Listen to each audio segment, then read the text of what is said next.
Welcome back to another episode of Duel Alliance with myself, Alicia Solomon, and Megan Hines, where we discuss the challenge. We are back to discuss the All Star Season 4, Episode 6. We had a little changing of the guards or changing of nominations this week, but also we got to see a power couple actually work together for the first time this season, but it didn't really turn out well. But we ain't gonna talk about that. But anyway, uh, yeah, we had an interesting social game this week, I will say. Yeah, that power couple, one half came back after last week, and he needed a much needed confidence boost, and I was Leroy because he was not doing so hot of in these challenges. So I was excited to have the confidence boost of winning that audition and got a star. And now it's just mission get Cam a star.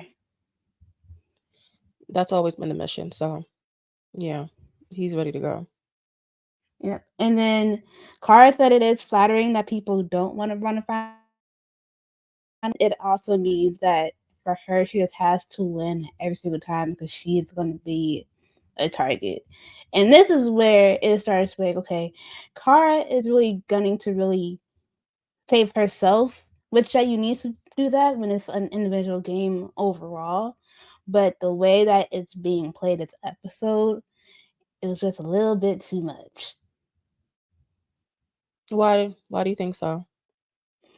Because she almost didn't throw a tantrum per se, but it was just the way that she was going about wanting certain people in, and people were like, I don't like how this is happening. Like Vora like really said it later on in the episode, like she was really just commandeering the nomination ceremony. And it's like I want my way, that's it, that's all. Yeah, I think Cara, after seeing how easy it was to get a lot of people to go against her initially, decided that since she had a star, she was going to use that power, quote unquote, to her advantage. Like, she didn't win per se, but I think she wanted to use that advantage of her having a star to kind of leverage her situation, which she has been doing from the start in terms of how that first nomination had went with her making a deal with Rachel and etc. So I definitely think she's been using the star to her advantage. However, trying to bring everyone along with your plan, that's where it kind of, you know, it just seemed like she was just pushing more of her agenda, which is fine, but don't, try to make it seem like you're not, because I think that's what she was trying to do. Yeah, that was really it. Cause like the way that she was going about it, it was like I respected what you're doing, but these other people don't got stars. You can't promise them everything when you're really at the end of the day looking out for your own self, and you only really have, I guess, one ally in Jay. Because I guess by the end of the episode, he's like, "Oh, I got Cara and I got Nicole." When this whole time he really had Nicole, but now she has Jay in her corner. Yeah, So we'll get yeah, into that later. yeah. We get into the daily challenge, and it is called Take a Seat. We're basically in phase one. It's a classic but big game of musical chairs where TJ is going to read out different sections around the stadium that they're in, and they have to run to those seats. Um, and whoever doesn't get a seat, they're out of one of the rounds. Phase two was a different situation where if you were the last four standing teams in phase one, you get a 30-second advantage into what you had to do in phase two, which was basically finding a token within the stands, grabbing it, running back down to the field, and making sure they had all their blocks stabilized in a certain way with hooks. And the first team who did that won this daily challenge and have opportunity to probably put himself in a nation. So this was very interesting because they had to pick their partners, so those male and female pairs. And Ace off the bat was kind of like feeling hurt that Cara didn't pick him as her partner because she's like, oh, he has like a little injury. I'm gonna pick Jay as my partner. Um, and I was like, I didn't even realize that they really were partners for like a good portion of some of these challenges or working together in some of these challenges. But now like that, Cara's like, oh, he's hurt. I can't really work at that right now. I'm gonna pick somebody else. And Ace was like, I feel hurt. I mean, yes, I didn't realize that Ace was hurt either because we say every week we're surprised that Ace is still on the show. So he really doesn't get edited properly onto the show. But I mean, I get her strategy or thought process because this challenge was basically just about sprinting and running as fast as you possibly can. And if you have a knee issue, that's obviously gonna, hinder you in terms of running. So I'm not mad at her choice of choosing Jay because you got to do what you got to do. But I get Ace was just kind of like, damn, you was actually my actual ace, So now all of a sudden you choosing somebody else, you leaving me out to dry. But he ended up getting a good partner with Nicole. Basically, Nicole and Jay just swapped what possibly would have been, a firefighter duo, and they just chose Car and Ace respectively. Yep. And in round one, I know we ragged on him last week because he ain't do nothing spectacular and he messed up the chance for his team. Once again, he messed up a chance for his partner in Laurel because Brad didn't listen to Teeter's call out for the section defeat. Granted, Leroy was not trying to was didn't know where he was going. Brad followed him. Once they got to the area, Brad could not get a seat. And that meant that him and Laurel were out of phase one. I'm not surprised at Brad. We broke it down last week. Brad doesn't do well in terms of thinking critically at all.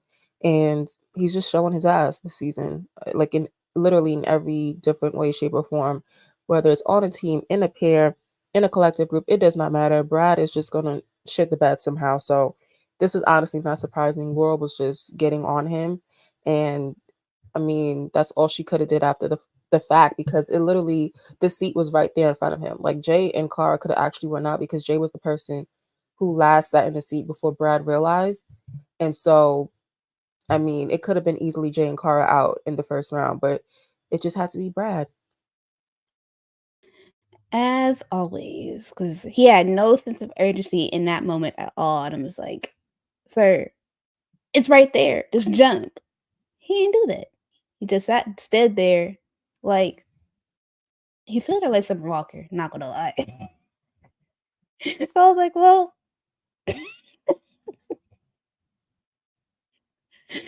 so they were out in round one, and in round two, Jasmine bulldozed Veronica, which is funny for that one seat on the far end. And I was like, dang, Jasmine. And Veronica was like, well, girl, dang. I mean, she had to do what she had to do. I think once we keep going into it, like a lot of people were just literally getting run over, and Avery pointed that out. Like it was really just whoever gets there first gets there first. Like we're not trying to play around. Like this is not. And you know what? Musical chairs in itself is a dangerous game. I don't care where you're from or where you're at. Like musical chairs can get deadly. I remember some horrid games when I was younger of trying to play musical chairs.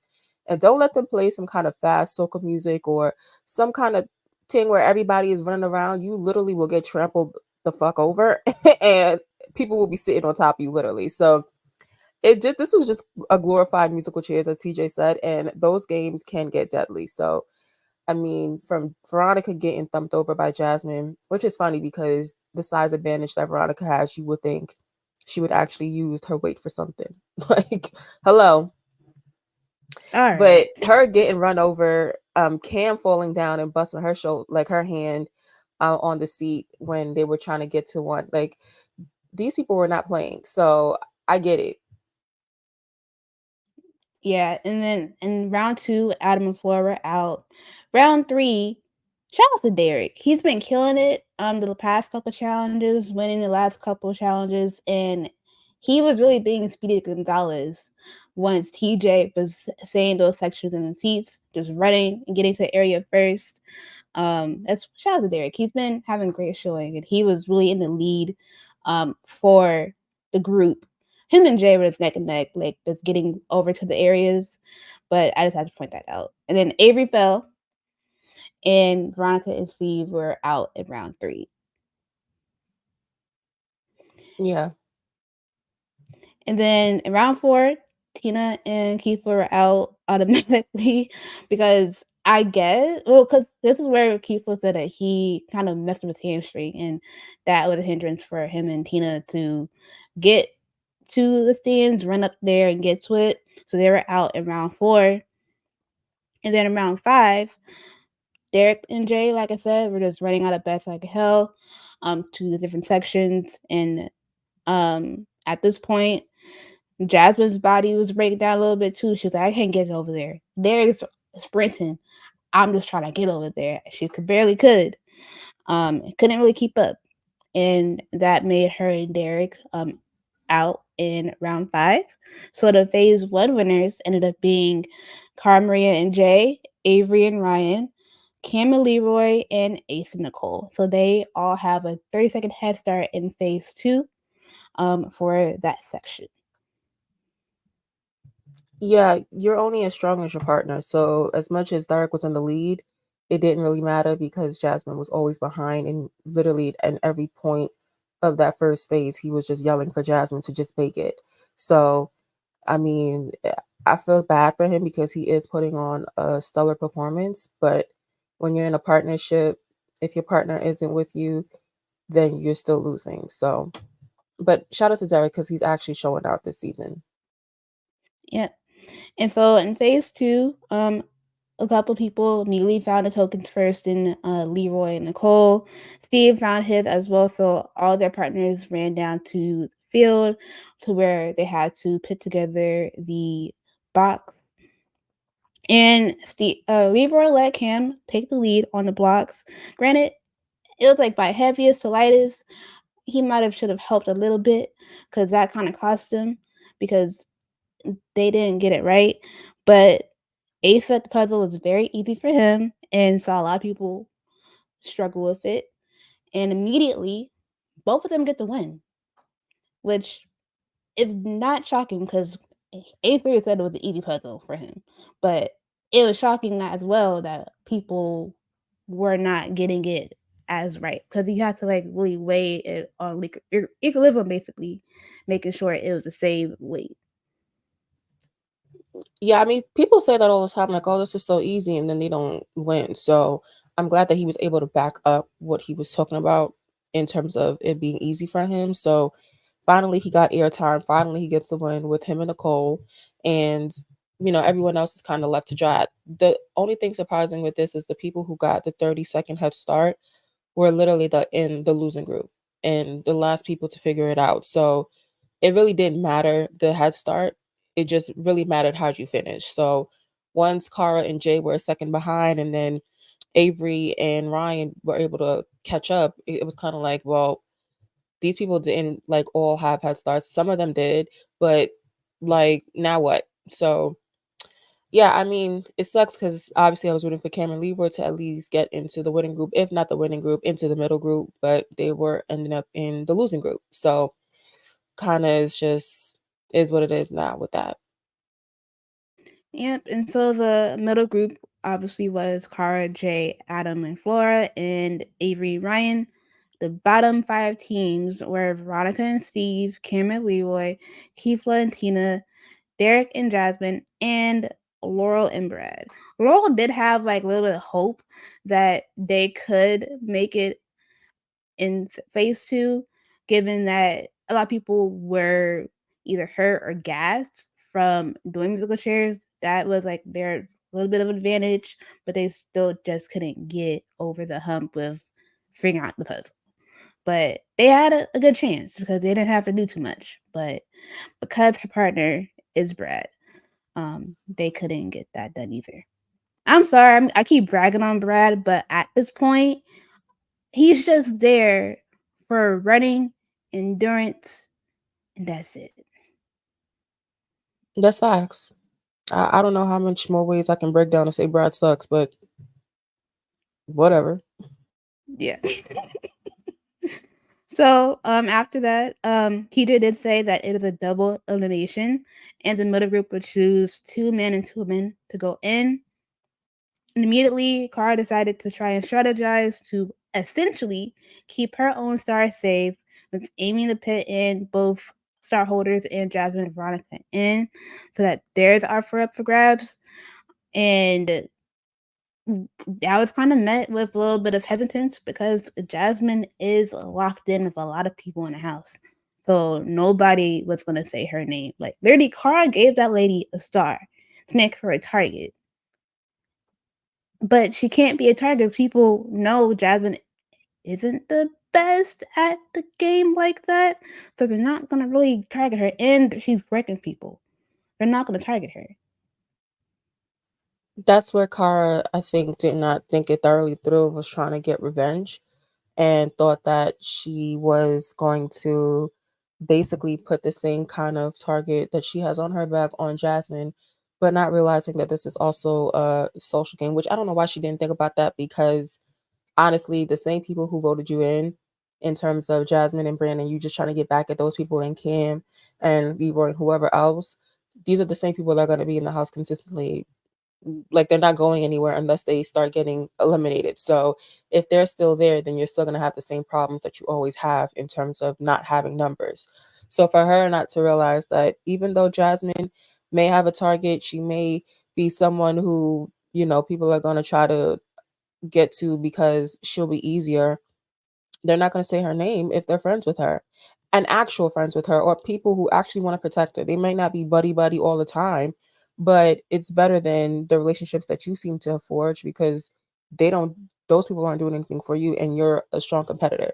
So she didn't weigh out those options very well. But in the long run, now Jasmine can get the upper hand in this, so she thought. But I thought Jasmine, really was like, thinking that she had the upper hand in terms of just because she had so many people on her side and her having that conversation when she was in the bed with Ryan, like she underestimated her social game. And that's something that you cannot do in the situation because it could have really went another way if Cara had not tried to turn people on Jasmine in the nominations. Yep, and funny thing is, I could remember we saw in the trailers like Jasmine and Commercial saying "Go fuck yourself."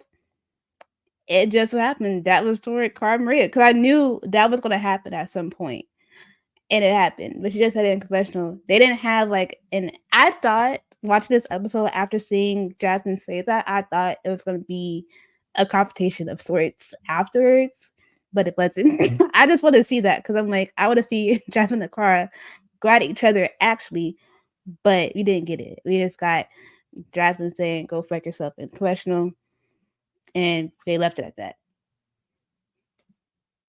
It wasn't nothing. I Yeah, literally it was just forgot a it. good game. It was just a game move that mostly backfired on Cara when she initially thought about it, but it didn't later on. And then we got Toxic Attraction having another moment. I skipped over the moment they had earlier, but these two goofs and Laura and Nicole were still up in the sauna. I don't know if they were drinking, but they were just giggling up a storm at 1:30 a.m. at night while folk are asleep. And they're just up giggling, having a grand old time. What you want me to say? I can't break down hot tub seeds. I don't know what the fuck we were doing, so I have no commentary on this. I'm just gonna like I think every episode is gonna be a toxic attraction moment. I'm just like, well, some moments are cringe, some moments are just like, all right, y'all know better, but y'all just don't do better, and that's just a gist of their relationship. And right before, right before the nomination, people didn't have a clear direction of what they were going to do with the vote. People wanted, like, Ace wanted Brad and Leroy to go against each other because he wanted to see two really good competitors go one against each other. Cam decided, oh, I want to go in and get my star, but the wrinkle in that was that Kara's star was going to be the one available for her to actually steal because Kara thinks Cam was going to take hers. Yeah, I mean, when Cam and Jay had the initial conversation of who does she want, essentially, or like who does, Cam think should go in, and Cam was like, literally just put me against Tina because I can be able to beat Tina in anything. Essentially, that's what she was saying. But she can beat Tina in anything and then be able to steal Kara's star so that, Kara can be knocked down a peg and essentially Cam has her star to go to the final, whatever. And then when they get to the nomination, Jay kind of gets swayed by Cara essentially when initially Flora and who's the other white dude? I think Ryan was in there. And he basically was like, "Oh, we're gonna vote, with Cam essentially and vote for Tina and Cam." And then everyone else kind of was up in the air. Adam and Avery are obviously a couple, which we didn't know at the time, but they're obviously going to vote with each other. And then Jay was easily swayed because Cara basically was like, Jasmine has your back, but how much does she have your back, essentially? Like, what pecking order are you in? And that's what Jay had to assess in the nomination was like, well, I'm trying to save Jasmine, but I'm not really sure what she can do for me, essentially, if, something comes up. So once Jay was like, it's either Jasmine or Cara, he decided to go with the strong player. I'm not really mad at that decision because I do think that Cara would get farther in this game than Jasmine long term. So for him, it's like, all right, I'm just gonna go with Cara, and that's where he changed his vote. And then Avery and Adam, they were just lost in the sauce. Like Adam was like, "Well, I don't think why should I do this?" And Cara was like, giving all these explanations and reasons why. And then Avery was like, I guess I'll put my hand up. Like, I guess." Like she was just, I guess, the whole time. And it's just like, girl, where is your backbone? But I guess she didn't really have much say because she didn't have much power. Like I think she's still coming into the situation where she's now close with Adam, but her relationships are still scarce and few because she doesn't really have those relationships with the people in the house. So someone like Cara, who has not have her star taken so far in this literal 6 weeks that she's gotten it, like I guess she thought that was somebody she needed on her side and decided to just go with that. And go ahead, girl, do your thing. But it was just weird. I think the one problem I also had was Flora not saying anything. Like Flora was kind of just chilling, sitting there and laughing, kikiing, whatever. But then literally decided like after the nominations were set and they went into the house and everyone kind of knew what was happening. She had a conversation with Nicole, like, oh, it was a Cara show. Cara was being the person who was trying to sway everyone and all this other stuff. And Nicole's over here calling her a clown. And I'm like, Flora, you got all of this to say, but you didn't say anything in the nominations. Like, where's where's all that chutzpah in terms of being in front of people? Like, you not saying nothing in front of nobody. That don't sit right with me because I know Flora can give that energy. So I was like, why don't you just say that in person, like in front of Cara? Yeah, it because like Flora stood on her vote, and the way the vote like shook out, they had the people switch votes, and I'm like, this is so messy. But anything for Cara to get her way, but Flora should have said something in that moment in the deliberation, but I don't think I don't know what she was thinking. I feel like she kind of didn't want to ruffle feathers, but it was not a good nomination ceremony in a sense where they couldn't really get on the same page. Like you don't want to get on the same page, but you don't want to cause a ruckus for a reason. But you have to let someone know to knock them down a peg in nomination. Like your star is safe. It don't matter. You like I don't sure if say Cam did take it. You are gonna get you would get a star either way. If you had won next week and you put yourself in, you would have gotten a star either way. Kara's gonna get a star either way at some point in this game. She's held it for 6 weeks because no one wants to see her, but also she's just been there.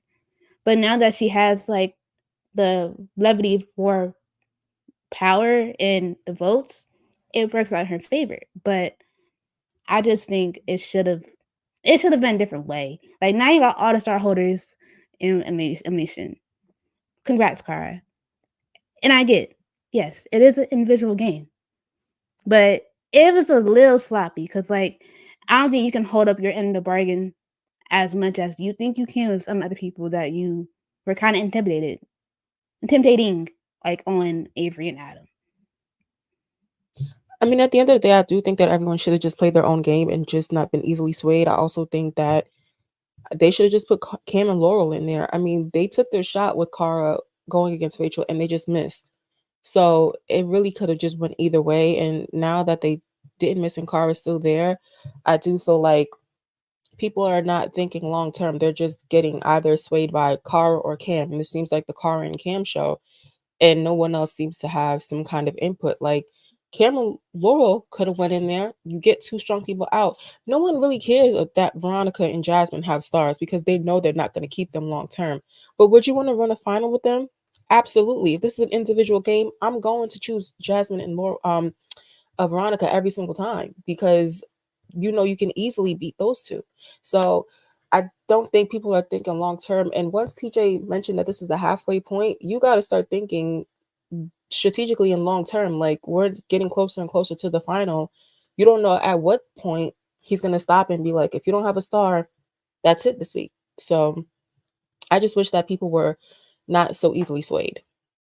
Yep. So the vote shook out where it was Kefla and Steve for the guys, and for the women, it ended up being Jasmine and Veronica. Which, like you said, those are two easy gets. Like I would rather them have stars than Laurel at this point, than Cam at this point, than Nicole. Like any other like strong woman into someone else, I'd rather have them be a star, have stars than those other people. But Kara's just on her get back with Jasmine, and it don't look great.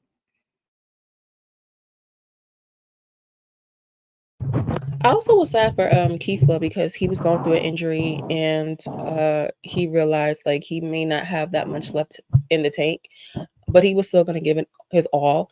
And so I respected Kefla for just not going through the motions, but still putting on like a brave face to try to at least compete.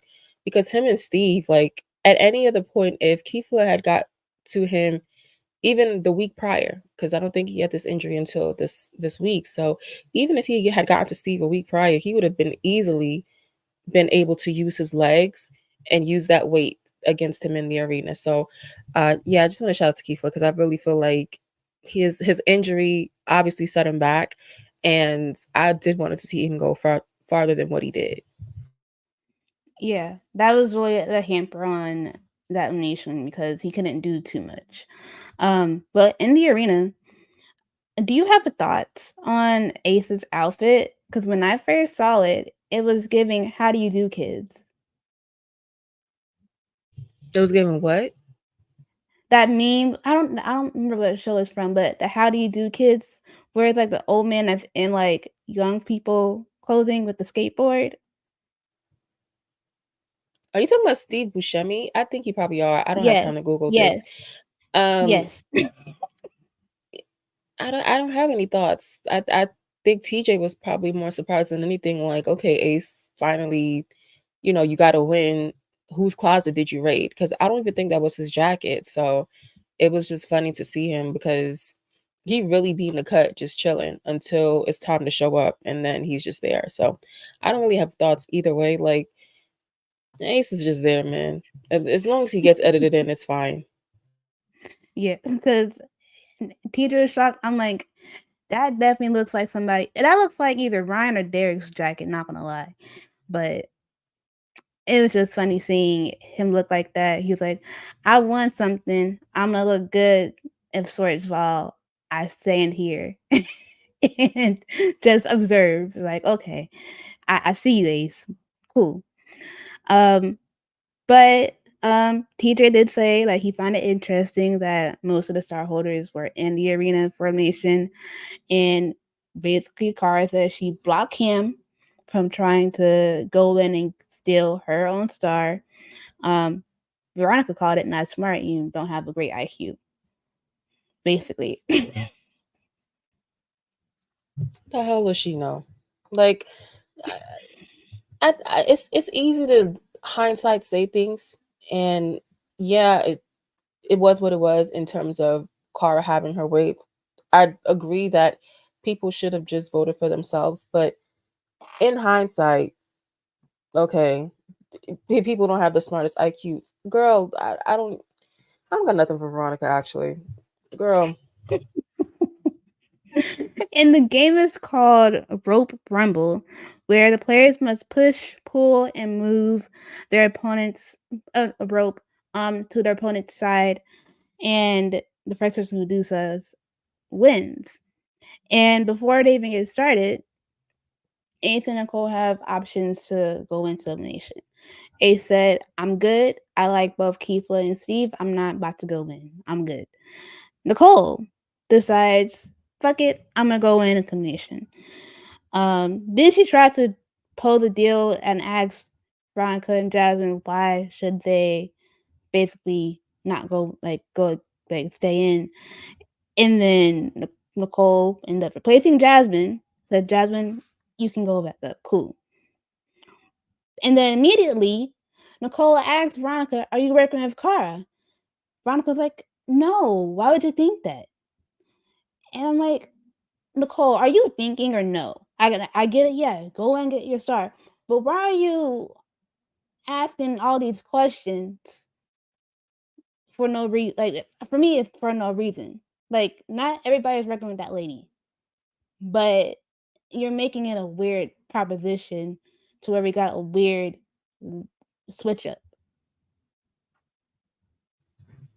I'm not sure where Nicole got her intel that Veronica was working with Cara, but I Veronica didn't say much. So the fact that she decided to just switch in the middle of her being down there was honestly the biggest surprise to me because it didn't matter either way, Jasmine or Veronica, one of them was going home. So it's just a matter of who's going home is the question. And I was like, you know what? I'm glad that she picked Jasmine to save because now Veronica can go home. Jasmine's still in the house, still has the upper hand on Cara, at least in this instance, with having, the social game with her, and she lives to see another week. Okay, cool. But Veronica was like, no, you can ask Laurel, blah, blah, blah. And then all of a sudden she was able to switch her vote. I did not like that. If you're down there already in the sand and you already have your opponent picked out, then why is it that all of a sudden you can be like, never mind, like, oops, my bad. I don't think that should be a thing. Like, once she chose to go against Veronica, I feel like that should have stuck. And everyone was like, ooh, Veronica is a bad bitch. And ooh, Veronica can. No, she's not. She said two words to her. She was able to escape going home that week. Okay, cool. But it's just like, I didn't like the switch up in the middle of it, and then now Jasmine has to come back down. She's like, yeah, that's cool, that's fine, okay, I get it. But for what? For what gain did Nicole need to know that Veronica was working with Cara? It didn't matter. Like honestly, I'm trying to drag Veronica and Jasmine as far as I can if I'm Nicole, because at any point I'm looking at the two of them and being like, y'all can easily beat either one of you. So it didn't matter who it was. So whether or not you're working with Cara, it didn't really matter to me. And you already know Jasmine stand on Cara at this point in the game. So why is it that you needed to, double back on your decision? I don't know. I just didn't like that. Yeah, and either way, you're going to get a star. Like, you put yourself down there to get a star, not to be an investigator on who's working with car or not. Like, that's the part that weirded me out. I'm like, that was the deciding factor. Like, oh, okay, never mind. Jasmine, come back down. That's weird. And and honestly, Nicole isn't that smart in these games in the first place. So I'm just gonna leave it at that because I ain't seen this lady be smart and strategically with social stuff in this game. But I guess, hey, you make a moment and it's gonna be that. So with that, Jasmine is playing against Nicole, and we have obviously Kefla versus Steve, and Kefla and Steve went first. And Steve dove under the rope, which was kind of a good strategy on his part. And at one point, both him and Kefla just started wrestling each other and the rope to gain that upper hand. But Steve just pulled the rope at one point because at one point Kefla just gave up because he lost his breath and Steve was able to get the win. Yeah, like I mentioned, Kefla's injury held him back this week. He was not able to use his legs as much as he wanted to because of the hamstring injury, and that's what basically caused his demise this week. Otherwise, I think Kefla had it in the weight category, he had it in the strength. Even though Steve was like, I'm a wrestler, I can do this, blah, blah, blah. I do think that the weight advantage and the way that Kefla could use his smarts in terms of how to maneuver, if his leg wasn't injured, he would have been able to use his legs to be able to flip Steve at any point and just throw him like a rag doll. So it was just unfortunate that Kefla got injured, but I guess we live to see Steve in his hands another week. All right. And then we had Nicole and Jasmine go, and because Nicole is a firefighter, she knows how to move heavy water hoses, and so this was kind of easy for her. They were both at a stalemate a little bit to start off, but once Nicole got like a bearing on the rope and stood up, she was like, "Oh, this is like kind of effortless for me. I'm just gonna pull it." End up pulling Jasmine with the rope as well onto the opposite side, and Nicole ended up getting the win. Not surprising. That's why Nicole went down there. She obviously knew what it was, and she knew that she had the advantage, especially with just handling the ropes and etc. So that's just not surprising. But it's unfortunate that Jasmine had to go out like that because I just think the switch up was just weird. Like, I don't know why you're able to do that last minute when you made a decision.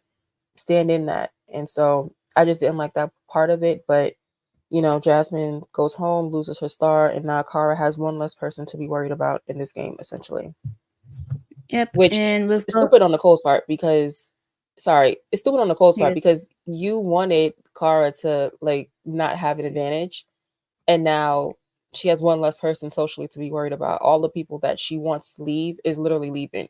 Brandon last week, Jasmine this week. It's gonna keep going down the line if y'all keep choosing the same stupid decision. So yeah, I just whatever. yep. You can't be switch. Well, you can and cannot be switch limited when it comes to Kara. Like you can't just let it be that she gets her way to the point where she's gonna get a solid spot in the final and probably beat you. Like that's not playing smart in a game where it's only one person winning.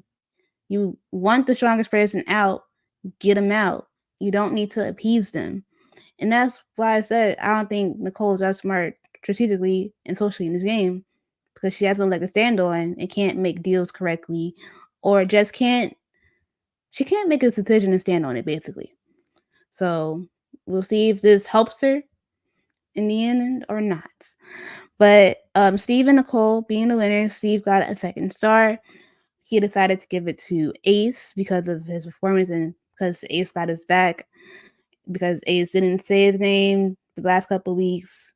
They're cool. Ace with the star. It is a very Switzerland move, like he said, for him because no one's gonna really come for Ace. So he's like, I'm just gonna give it to Ace. He'll get Adam a star at some point, but that was that with Steve. Yeah, and then Nicole got her first star, basically, and she's good.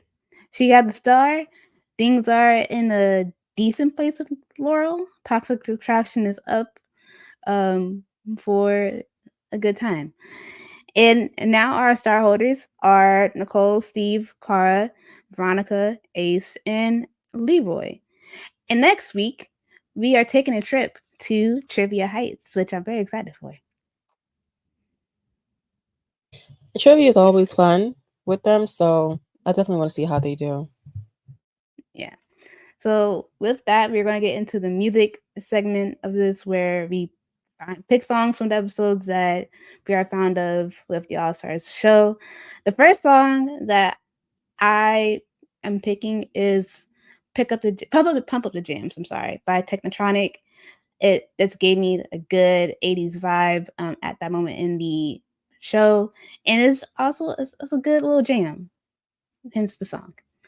And then my second one was "Get Up" by Sia. When they played it like during Nicole and Jasmine's submission, I was like, I love it. I love the song. Like get up, but you can't get up because like you can't. You can barely move.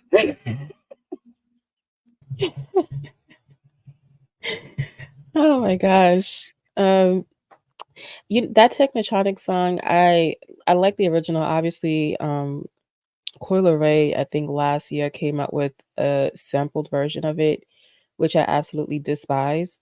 And so now when I hear that song, I think of Coil Ray, which kind of sucks because why would my mind even put those two things together? I don't know, but ugh, I the original is great, but the Coil Ray version is like, please, I'm literally scarred from hearing Funk Flex replay it like 15 different times when it dropped Is that it? day. It Is it the go player ahead. song No. or is it something else? Okay. No, she's literally singing "Pump Up the Jam." I Oh. don't know the name of the song, but it came out last year. So if people Okay. want to look it up, you can look it up. But yeah. Anyway, I only have one song, which is Whitney Houston. I Want to Dance with Somebody. I mean, Whitney Houston is a legend. I just love it. I love that opened the episode. So definitely was a good energy, good starter, good 80s vibe. I think this week was a little bit more calm in the music selection. It wasn't anything, too obscure, like too focused. Like last week was very 90s R&B. This week was kind of 80s pop, funk rock, a little bit of 2000s because they think they had Mike Posner, whatever how you say his name. He had a song in there too. So, yeah, it was very much like this is so New York centric, but it was very Z100, like just pop 80s, early 2000s. So yeah. That's like for out here. One of the stations like 94.7. They play like any and everything from like back in the day to like now. Like why am I hearing at one point um Whitney Houston and then the next song is Sam Smith. Or then it goes to Mary J. Blige. Yeah, that if you're from New York, that definitely gives like Z100 vibes. So anyway, thank you guys so much for listening. We'll be back next week to discuss more of All Stars season 4. If you would like to follow us on Twitter, you can at Dual Alliance Pod. You can follow us individually. You can follow Megan at Megs and Hines, and you can follow myself at Ace_S5. If you are listening to this, you can watch us on YouTube at Dual Alliance Podcast. And please like, comment, subscribe. And yeah, thank you guys for listening. We'll be back next week. See ya. Happy Mother's Day Bye. weekend. Yes, happy Mother's Day. Happy Mother's to Cam and all the mothers on All Stars as well.